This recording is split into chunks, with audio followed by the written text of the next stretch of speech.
Hola, ¿qué tal, querida familia? Bienvenidos cada uno de ustedes nuevamente a este espacio, a esta maravillosa cita en la que el Señor nos reúne para hablar de su palabra y para que a través de ella podamos ser edificados.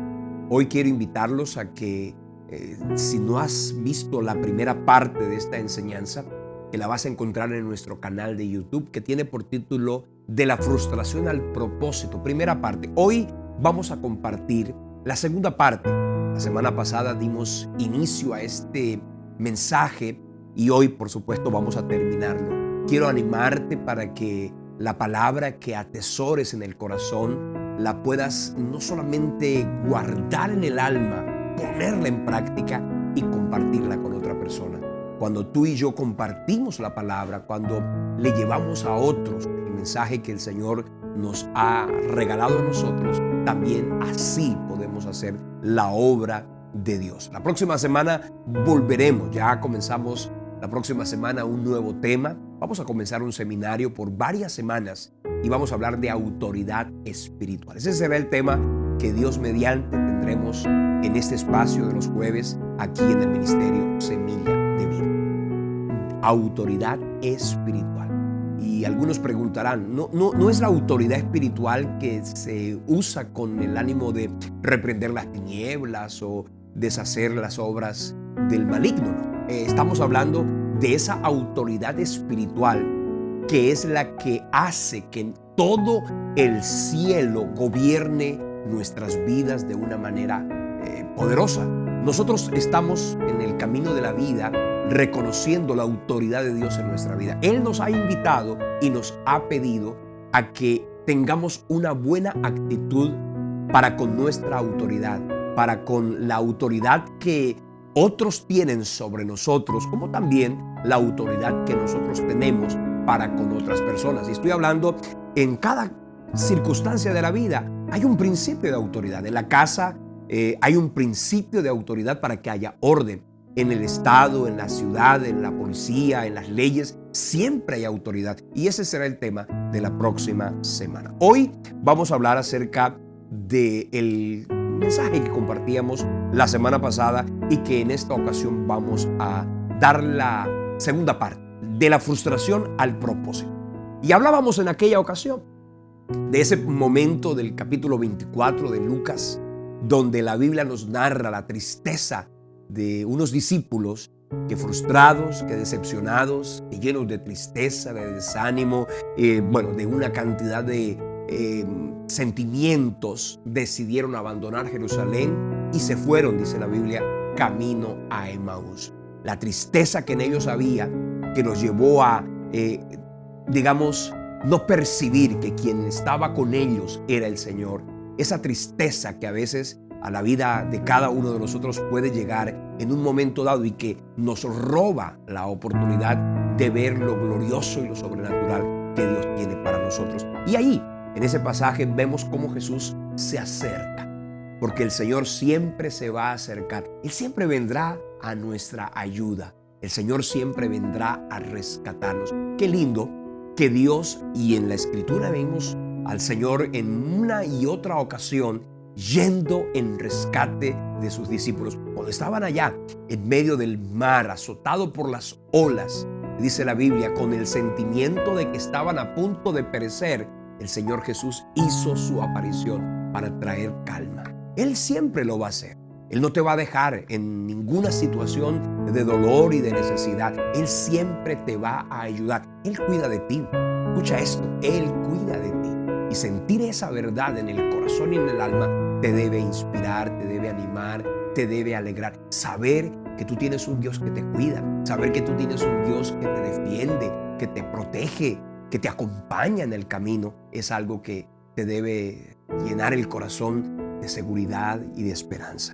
Ese día hablábamos de que los discípulos tenían en su corazón sentimientos de duda, de incredulidad, y se estaban hablando de la victoria de la resurrección. Ellos no lo creían, les parecía, dice el texto de Lucas 24:11, que era una locura. Y a pesar de que Jesús se los había advertido, a pesar de que Jesús se los había prometido, ellos no lo creían. No se trata solamente de que la Biblia esté llena de promesas y de grandes propósitos. Se trata de que los creamos. ¿De qué sirve que la Biblia esté llena de tantas bendiciones y de tantas promesas si el corazón nuestro dejamos que nos agobie con temores y sentimientos de frustración y de decepción? Así que es importante que eso lo tengamos presente para poder recuperar el propósito. Allí había en ellos tristeza, había desánimo, había un gran sentimiento de decepción, y particularmente la decepción que en ellos había era el resultado de que lo que ellos creían, ¿qué querían y qué creían los discípulos que Jesús iba a hacer? Ellos esperaban que Jesús redimiera a Israel, es decir, que Jesús liberara a la nación. Ellos estaban esperando a un caudillo que se enfrentara contra el emperador de Roma. Pero Jesús no vino a enfrentarse con el César. De hecho, en una ocasión, ¿se acuerdan ustedes que le preguntaron, ¿es lícito darle tributos al César? Y dice la Biblia que Jesús pidió una moneda, y al mirar la imagen que estaba allí preguntó, ¿de quién es esta imagen? Del César. Y ahí Jesús les dijo, pues denle al César lo que es del César y a Dios lo que es de Dios. El Señor Jesucristo en esa primera venida no vino a enfrentar el gobierno humano, no vino a enfrentar al emperador que gobernaba el mundo conocido de aquel entonces. Él vino a enfrentar a Satanás. Él vino a pelear la buena batalla para dar a los hombres libertad. Él vino a cumplir la profecía de Génesis 3:15. Él vino a rescatar a los hombres de las garras de las tinieblas. Él se vino a enfrentar fue a Satanás. Y de hecho, déjenme decirles una cosa, es precisamente eso lo que Jesús logró en la Biblia, en Colosenses capítulo 2, versículos 14 y 15. Y también en Hebreos 2, 14 y 15, la Biblia nos dice qué fue lo que Jesús hizo. Él vino a deshacer las obras del diablo, Él vino a derrotar al enemigo, Él vino a quitar el acta de decretos que había contra nosotros, quitarla del medio, clavarla en la cruz. Él vino a exhibir públicamente a los principados y a las potestades. Y dice la Biblia que Él vino a derrotar al enemigo. Y eso fue justamente lo que Él hizo en la cruz de Calvario. El problema nuestro y el problema de la gran mayoría de personas es que solamente nos quedamos con lo que ven nuestros ojos. Nos quedamos con lo que nuestra simple vista nos muestra y no miramos más allá. En la cruz del Calvario no estaba un Jesús derrotado. La gente podía verlo con tristeza, verlo con cierto sentimiento de dolor. Pero escúchame una cosa, en la cruz del Calvario no había un Cristo derrotado. Dice la Biblia que Cristo con su muerte derrotó al que tenía el imperio de la muerte. Es decir, cuando nosotros miramos la cruz, algunos lo mirarán como un dolor y algunos lo mirarán allí.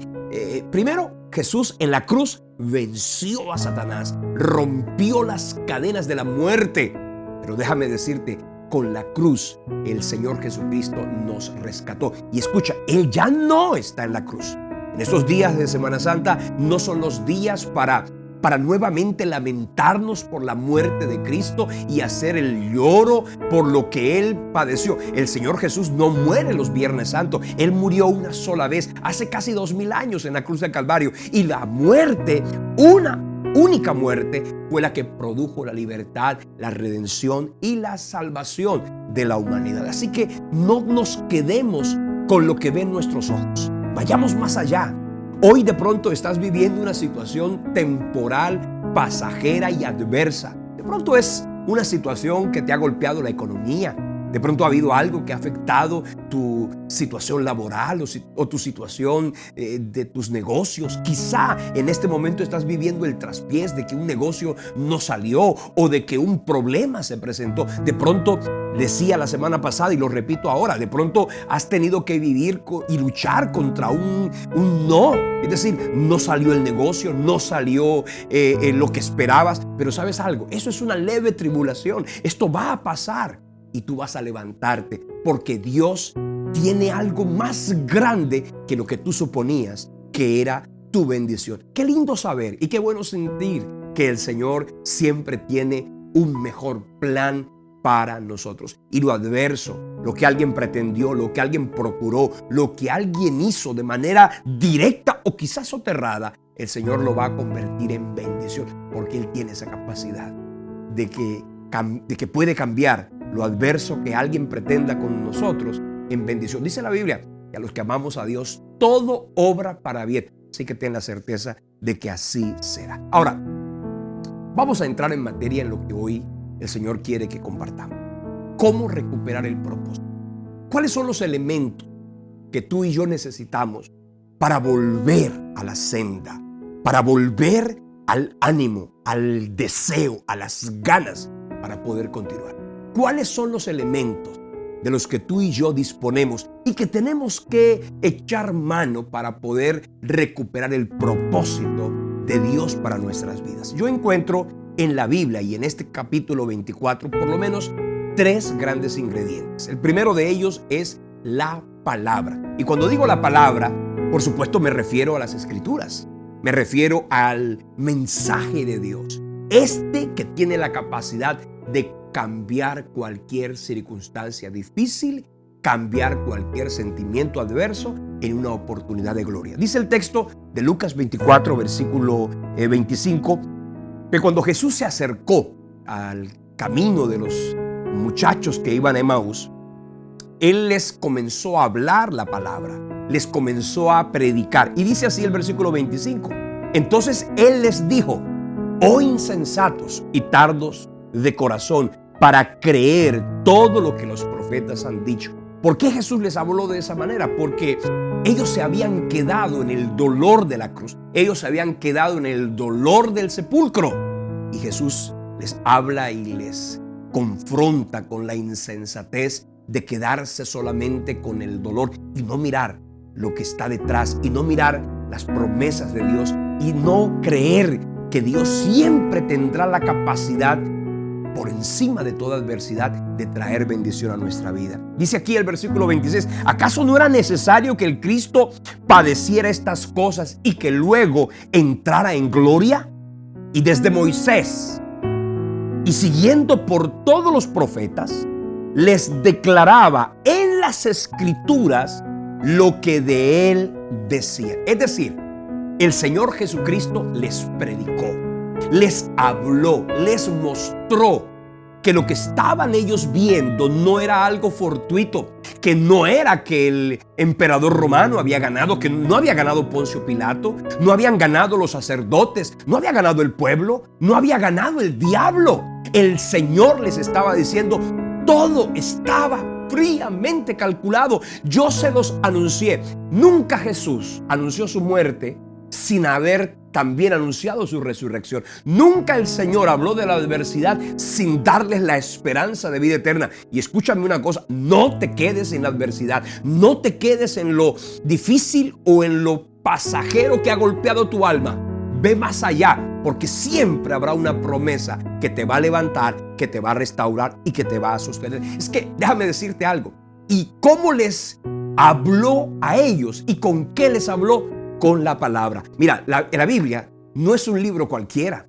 Esta poderosa palabra es el mensaje de Dios que cambia toda circunstancia. Dice la Biblia, y es maravilloso leer lo que dice Isaías capítulo 40, versículo 8: sécase la hierba, marchítase la flor, pero la palabra de Dios permanece para siempre. Esta palabra no es un libro cualquiera, es que no son las palabras de un gran predicador, de un mensaje elocuente, no, aquí están los propósitos y las promesas de Dios. Tú no vas a poder crecer en fe, tú no vas a poder avanzar en tu camino de victoria y de bendición si no tienes en cuenta la palabra. Dice la Biblia que aquí encontrarás la revelación que te va a permitir tener fe. La Biblia dice que la fe viene por oír la palabra, no por ver milagros. Hay muchos que quieren ver milagros. Los milagros no traen fe. Lo que trae fe es la palabra. La palabra trae fe y la fe trae milagros. A veces la gente cree que con un milagro es que se va a aumentar la fe. Y déjame decirte, un milagro no te va a aumentar la fe. La fe te va a traer milagros. Esto es importante que no lo pierdas de vista y no dejes que el enemigo te robe la oportunidad de vivir una vida de convicciones Porque la fe que da la palabra, el conocimiento que da la palabra, te saca de la zona de las emociones, de la, digamos, de la emotividad, y te introduce en la zona de la convicción. Cuando tú y yo tenemos convicciones firmes y claras, es ahí cuando Dios se mueve. Dice la Biblia que la fe es la certeza de lo que se espera y es la convicción de lo que no se ve. Pero la fe no llega al corazón del hombre simplemente porque alguien le habló, porque otro le dijo. No, la fe viene cuando tú y yo atesoramos en el corazón la palabra. Sin la palabra, sin escuchar la palabra, sin exponernos a la palabra, tú y yo no vamos a tener fe, no vamos a recuperar ningún propósito. La palabra que tiene la capacidad, como dice Hebreos 4:12, de ser viva y eficaz, esa palabra podrá y traerá vida a tu corazón de una manera poderosa. Es que la palabra es la cura de Dios para el alma abatida. La palabra es el antídoto de Dios para el dolor y la frustración. La palabra es la que te va a regalar nuevamente la capacidad de ver los propósitos y los planes de Dios. Es la palabra la que va a eclipsar tus frágiles y débiles circunstancias. Tus emociones débiles y fugaces solo podrán ser disipadas cuando tu corazón se llena de la palabra. Mi hermano, si tú no caminas creyendo la palabra, no vas a poder recuperar el propósito y las circunstancias no van a cambiar. El poderoso Dios obra a través del poder de su palabra. La palabra de Dios es suficiente. Una sola palabra de Dios es suficiente. Dice el texto de Salmo 119, versículo 105. Lámpara es a mis pies tu palabra y lumbrera mi camino. Cuando tú y yo no sabemos qué hacer, cuando no sabemos por dónde coger, cuando nuestro corazón se inunda en dudas, en temores, pues ahí es la palabra la que llega al corazón. Yo te invito a que leas la palabra, a que la atesores en el alma, a que la repitas, a que la declares, a que la hagas viva en tu vida. Cuando tengas una necesidad adversa de economía, de provisión, pues vea lo que dice la Biblia. Y ahí dice: mi Dios pues suplirá todo lo que te falte conforme a tus riquezas en gloria. Cuando tú lees la palabra, pues ahí es ella, la fuerza de Dios con la que vas a poderte levantar. Si estás viviendo una enfermedad, si tienes un diagnóstico adverso, pues ve a la palabra, esa que dice: Señor, tú te llevaste en la cruz del Calvario todas nuestras enfermedades, tú fuiste molido por nuestros pecados, el castigo de nuestra paz fue sobre ti y por tu llaga fuimos nosotros curados. Una palabra va a cambiar toda circunstancia. Si tú estás viendo que tu matrimonio se está acabando, pues ve a la palabra y dile, como dice allá Romanos capítulo 4, Señor, tú das vida a los muertos y llama las cosas que no son como si fueran. Si este matrimonio está que se acaba, pues dale vida. Tú tienes el poder. Mi hermano, la palabra va a cambiar toda circunstancia y traerá la vida que tú necesitas. Porque la palabra de Dios, dice la Biblia, no regresa vacía, sino que cumple el propósito para el cual ha sido enviada. Por eso Jesús, cuando estaban esos discípulos llenos de tristeza, confundidos, lejos del propósito, llenos de incertidumbre, de dolor y de temor, pues el Señor les habló la palabra y con ella su corazón y sus mentes fueron bendecidos. El segundo ingrediente o el segundo elemento que tú y yo necesitamos para recuperar el propósito, para pasar de la frustración al propósito, es la comunión. Escucha esto. La palabra es una, la comunión es otra. Lea la Biblia conmigo en Lucas 24, versículo 28, dice así: cuando llegaron a la aldea donde iban, el Señor Jesucristo hizo como que iba más lejos. Mas ellos le obligaron a quedarse diciéndole: quédate con nosotros, porque es ya tarde y el día ha declinado. Y entonces dice el versículo 29 que él entró y se quedó con ellos. Y aconteció que estando sentado con ellos a la mesa, tomó el pan y los bendijo y lo partió y les dio. Y dice el versículo 31, entonces les fueron abiertos los ojos y lo reconocieron, mas él desapareció de su vista. Aquí me gusta lo que dice el texto, porque no solamente el Señor Jesús les habló la palabra. El segundo paso que nos va a devolver el propósito es tener intimidad con el Señor. Y aquí viene esto que es importante. Una cosa es leer la Biblia, una cosa es conocer la Biblia y otra cosa es conocer a Dios. La palabra nos va a permitir conocer a Dios, pero nosotros a veces nos quedamos con la literalidad del texto, con la literalidad de las palabras, y eso nos va a impedir ir a lo profundo. ¿Y qué es lo que nos va a permitir entrar a lo profundo? La comunión, la intimidad con el Señor. Dice el texto del Salmo 25, versículo 14, la comunión íntima del Señor es con los que le temen. A ellos les hará conocer su pacto. El Señor Jesús los abordó con la palabra, pero vino un momento en que ellos le dijeron: quédate con nosotros. Escucha esto que es importante. No se trata de que tú vayas a la iglesia, no se trata de que tú escuches el mensaje, se trata de que tú le digas a Jesús: Señor, quédate conmigo. No se trata de que tú llegues a la iglesia. Yo vine a visitar al Señor porque suponen que el auditorio es la casa de Dios. No, no se trata de eso. El Señor no es el que está en el auditorio donde nos reunimos o congregamos. El Señor es el que camina contigo, el que quiere acompañarte, el que quiere estar en tus momentos de más dolor, de gran debilidad y de gran necesidad. Él quiere estar ahí contigo para darte paz, para darte consuelo, para darte fortaleza, para darte esperanza. Y ahí fue cuando ellos le dijeron: quédate con nosotros. Y esta que sea también tu oración en esta noche. Dile: Dios, quédate conmigo. Dile: Señor Jesús, no te vayas de largo, no pases de largo, quédate conmigo, quédate en mi vida, quédate en mi casa, quédate en mi corazón, quédate conmigo, porque yo sé que si tú estás conmigo, yo seré más que vencedor. No se trata simplemente de una visita ocasional. No se trata de que Jesús llegue ocasionalmente a tu vida en una oración, en un momento de compartir la palabra. No se trata de que Jesús habite contigo, que esté en tu casa, que Él reine y gobierne tu alma y que Él habite en cada escenario y en cada esfera de tu existencia, para que entonces tu vida sea bendecida. Allí, cuando el Señor Jesús se quedó con ellos, dice que entonces en la intimidad de la mesa, Él comenzó a compartir con ellos el pan, los comenzó a bendecir, y fue justamente en la intimidad de la cena cuando el Señor Jesucristo partió el pan, cuando se los entregó, cuando ellos tuvieron intimidad con el Señor, dice la Biblia, entonces, versículo 31, le fueron abiertos los ojos. Es decir, que la comunión con el Señor es la que nos va a abrir los ojos. No solamente para conocer y ver a Dios en cada escena y escenario de mi vida, sino ver el propósito de Dios en cada momento de mi existencia. Escucha, es importante que tú también le digas al Señor: abre mis ojos para que yo pueda ver lo que hoy no veo. Que mis ojos, que a veces se han cegado por el dolor, por la adversidad, por la enfermedad, por la negatividad, por las voces de los demás, no permitas, Dios, que esas voces me roben la oportunidad de verte a ti. Escucha, fue en la intimidad de la mesa, de la comunión, que ellos dejaron de verlo como el forastero para comenzar a verlo como el maestro.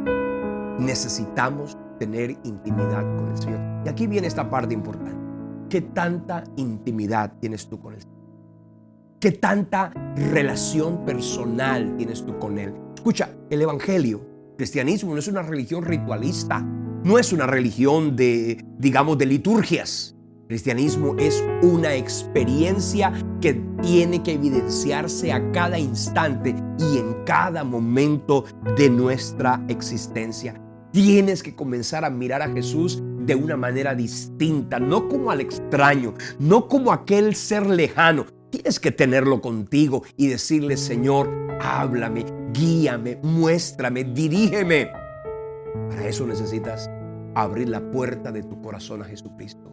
Dice la Biblia ya en el capítulo 3 del libro de Apocalipsis, el versículo 17, cuando Jesús le habló a la iglesia de la Odisea: tú dices, yo soy rico y me he enriquecido y de ninguna cosa tengo necesidad, pero ¿no sabes tú que eres un pobre, desventurado, miserable, ciego y desnudo? Por tanto, yo te aconsejo que de mí compres oro refinado en fuego y vestiduras blancas para vestirte, para que no se descubra la vergüenza de tu desnudez. Unge tus ojos con colirio para que veas. Sé pues celoso y arrepiéntete. Dice, yo reprendo y castigo a todos los que amo. Aquí dice el versículo 20, pero yo estoy a la puerta y llamo. Si alguno oye mi voz y abre la puerta, yo entraré a él, cenaré con él y él conmigo. Escucha esto. Si tú no permites que Jesús entre a tu vida, reine y gobierne tu corazón, entonces no tendrás intimidad con Él. Y si tú no tienes intimidad con Jesús, no vas a tener comunión. Y donde no hay comunión, no hay confianza. Y donde no hay confianza, no hay crecimiento ni estabilidad. Pero si tú dejas que el Señor reine tu corazón, gobierne tu vida, tu alma se llenará de fe, tu espíritu se llenará de confianza. Y eso te va a permitir a ti afrontar cualquier situación. Toda adversidad que puedas experimentar y vivir, el Señor la va a convertir en una oportunidad de gloria. El tercer ingrediente que yo leo en las Escrituras que los llevó de la frustración al propósito fue la revelación. Y aquí viene algo que es hermoso y quiero que veas conmigo el texto de Lucas 24:32.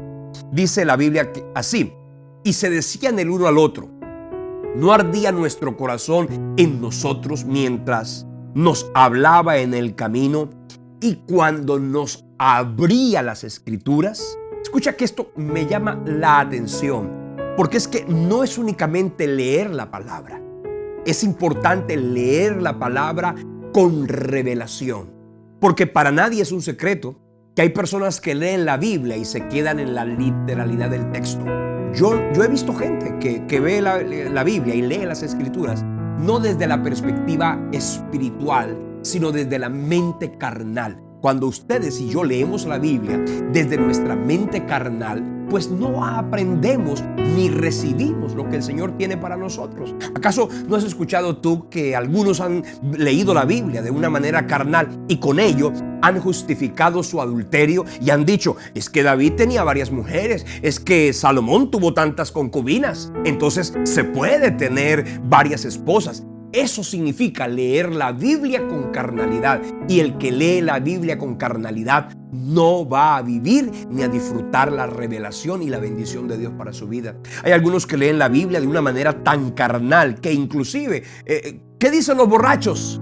Jesucristo convirtió el agua en vino, de manera que se puede beber, que se puede embriagar. Déjame decirte, eso es leer la Biblia sin revelación. Cuando las personas van a las Escrituras, por ejemplo, creer y suponer que diezmar, que ofrendar es cosa del Antiguo Testamento, que eso es cosa de la ley. ¿Sabe qué significa eso? Leer la Biblia con carnalidad. Yo no puedo leer la Biblia para encontrar en ella lo que yo quiero. Yo tengo que leer en la Biblia lo que Dios quiere que yo reciba, porque fue cuando el Señor les abrió las Escrituras que ellos pudieron volver en sí y entender que no podían quedarse lejos del propósito. Necesitamos tú y yo mirar la palabra desde la perspectiva espiritual. Y aquí viene algo que quiero que atesores en tu corazón. Tú y yo en la Biblia encontramos tres tipos de seres humanos: los seres naturales, los carnales y los espirituales. El hombre carnal, dice la Biblia que los carnales no perciben las cosas del Espíritu porque para ellos son locura y no las pueden entender porque tienen que discernirse espiritualmente. Cuando tú compartes tu fe con gente que no es cristiana, que son hostiles a la fe, pues déjame decirte, no pretendas que ellos te entiendan. Ellos no te podrán entender a ti, pero tú podrás entenderlos a ellos porque tú un día fuiste uno que vivió lejos y alejado de la fe y del propósito de Dios. Pero necesitamos no quedarnos en la mente natural, ni tampoco en la mente carnal. Tenemos que crecer y la espiritualidad comienza a ser realidad en la vida de cada uno de nosotros cuando la palabra la atesoramos por el poder del Espíritu Santo. Dice el texto en el capítulo 18 de los Salmos, versículo 28, tú encenderás mi lámpara, Jehová mi Dios alumbrará mis tinieblas. El Espíritu Santo es el encargado de hacer que la palabra, que es un texto que se escribió hace tantísimo tiempo, pueda tener valor y validez para nuestro día de hoy. Cuando la gente va a la iglesia y escucha al predicador usar la palabra y comienza la palabra a hablarle de la realidad de hoy, Entonces la gente dice, ven acá, ¿quién le dijo al predicador? ¿Quién le dijo al pastor todo lo que yo estoy viviendo? Pues nadie. Es que simplemente la Biblia, la palabra, tiene un poder de dar vida, de exhibir nuestra naturaleza carnal y por supuesto de llevarnos a un propósito de bendición. Es el Espíritu Santo el que lo hace. Dice el capítulo 14 del libro de Juan, versículo 26. Mas el Consolador, el Espíritu Santo, a quien el Padre enviará en mi nombre, Él os enseñará todas las cosas y os recordará todo lo que yo os he dicho. Así que, mi querido hermano, aquí en la Biblia está todo lo que tú necesitas, pero necesitas pedirle al Señor que te abra el corazón, que te abra el entendimiento y que te abra la mente. Dice el texto de primera carta a los Corintios, capítulo 2, versículo 9. Antes bien, como está escrito, cosa que ojo no vio, ni oído oyó, ni ha subido a corazón de hombre, son las que Dios ha preparado para aquellos que le aman. Dice, pero Dios nos las reveló a nosotros por el Espíritu, porque el Espíritu todo lo escudriña, aún lo profundo de Dios. Es decir, es el Señor, con su poder, con su propósito divino, con su Espíritu de gloria, el que nos devuelve la capacidad de ver más allá. Escucha bien, tú y yo necesitamos pedirle al Señor sabiduría. No la inteligencia administrativa o financiera o la emocional inclusive, de la cual hoy se habla tanto en los distintos escenarios y esferas humanas. Es la sabiduría espiritual, esa que permite que podamos ver más allá lo que nuestro corazón y nuestros ojos nos pueden mostrar. Es el propósito de Dios, es ver a Dios en cada circunstancia, es ver a Dios en cada necesidad, es ver a Dios inclusive en una respuesta negativa. Cuando tú comiences a ver la revelación de Dios en ello, te vas a llenar de una fe extraordinaria que te va a levantar no solo a ti, sino a las personas que están a tu alrededor. Con estos tres ingredientes, la palabra, la comunión y la revelación, se recupera el propósito. Mira lo que dice el versículo 33 de Lucas 24. Y levantándose en la misma hora, volvieron a Jerusalén y hallaron a los 11 reunidos y a los que estaban con ellos, que decían, ha resucitado verdaderamente el Señor y ha aparecido a Simón. Entonces ellos contaban las cosas que les habían acontecido en el camino y cómo le habían reconocido al partir el pan. Mientras ellos aún hablaban estas cosas, Jesús mismo se puso en medio de ellos y les dijo, paz a vosotros. Me gusta esto, porque aquí dice que ellos, ¿a dónde volvieron? A Jerusalén. Jerusalén era el lugar donde el Señor los necesitaba. Jerusalén era el lugar desde donde el Señor los enviaría a ir por el mundo a predicar las buenas nuevas. Era en Jerusalén donde Jesús les dijo allá en el libro de Lucas 24:49 que debían quedarse hasta que fueran revestidos con poder desde lo alto. Era en Jerusalén y desde Jerusalén que iba a comenzar la iglesia poderosa que llegaría hasta este tiempo y a cualquier región del planeta. Dice el texto de Hechos 1:8, recibiréis poder cuando haya venido sobre vosotros el Espíritu Santo y entonces me seréis testigos. ¿Desde dónde? Dice en Jerusalén, en Judea, en Samaria y hasta lo último de la tierra. El propósito de Dios solamente va a ser una realidad de nuestra vida cuando tú y yo decidimos caminar en la voluntad. Y es este el llamado que el Señor te hace en esta ocasión. Vuelve a tu propósito. Vuelve a tu Jerusalén. No sé cuál sea particularmente tu Jerusalén. No sé cuál sea real y particularmente ese escenario donde tú necesitas recuperar la dirección, el sentido.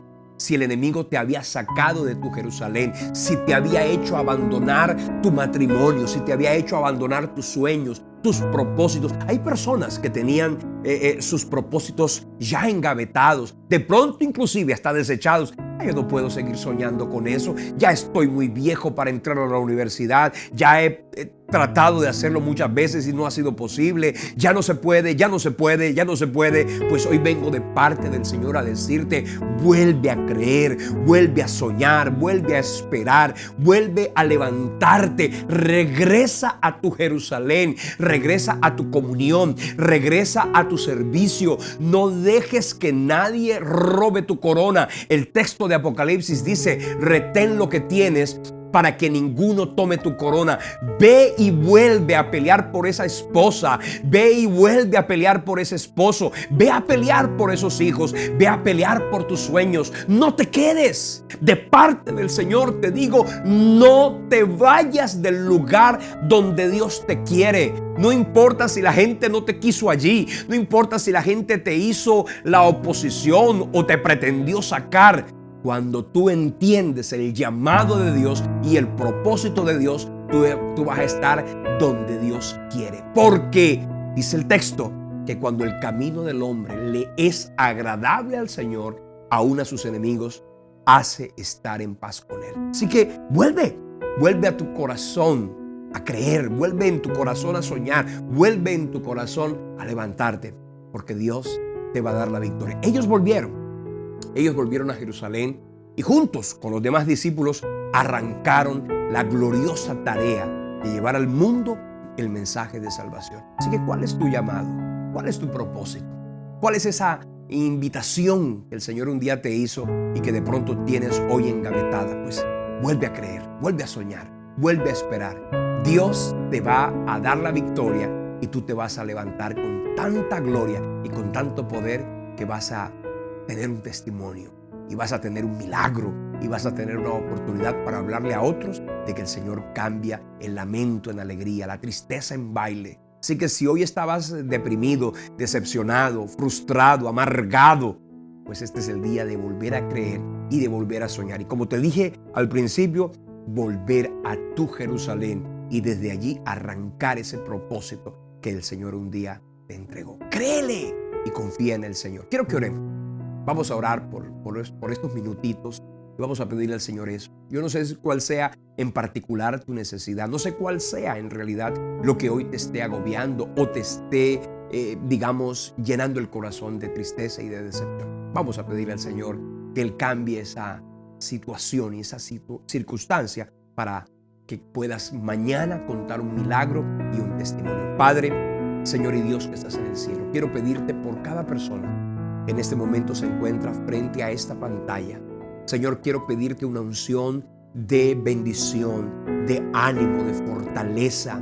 Señor, que se vaya del corazón la tristeza, la decepción, la frustración, que se vaya del alma todo sentimiento de fracaso. Si el mundo les ha hecho creer que son unos fracasados, si aún ellos mismos han terminado creyendo que son unos fracasados, pues yo hoy en tu nombre te pido, Señor, que ellos vuelvan a creer, que vuelvan a soñar, que vuelvan a levantarse, porque tu palabra así lo indica, que tú levantas del polvo al pobre y al menesteroso lo alzas del muladar. Si hay alguien que se siente hoy en el polvo, si hay alguien que se siente hoy en el muladar, si hay alguien que hoy se siente en el lugar de la derrota, del fracaso, de la decepción, de la frustración, de la amargura, levántalos en esta hora, Dios, y permite que ellos puedan verte a ti en el camino de la fe, para que también puedan verte en el milagro y en el testimonio que tú tienes para sus vidas. Yo en tu nombre los bendigo y te pido, Dios,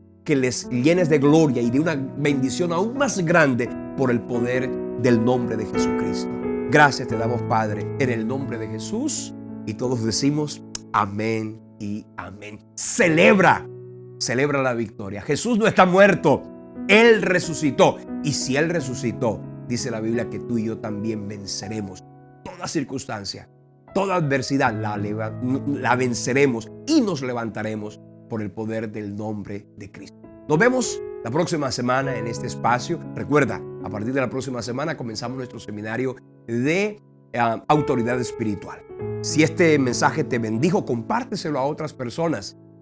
Ayúdanos con tu publicación, compártelo en tu muro. Lleva a otros a que se suscriban a nuestro canal. Permite que otros también conozcan y sepan que el Señor les ama a través de un mensaje como este y de los tantos que el Señor nos ha permitido montar en cada una de nuestras plataformas, ya sea en nuestro canal de YouTube, como nuestra página de Facebook, como también nuestros espacios de Instagram, tanto del Ministerio Semilla de Vida como también en nuestro espacio personal, donde tenemos la oportunidad de interactuar de una manera mucho más cercana. Ayúdanos con tu oración, acompáñanos con tu ofrenda. que entre todos vamos a seguir sembrando la palabra, la semilla de vida que da fruto no solamente en esta tierra, sino también en la eternidad. Que Dios les bendiga. Nos vemos entonces en una próxima oportunidad bajo la bendición y con el respaldo del Señor. Hasta entonces.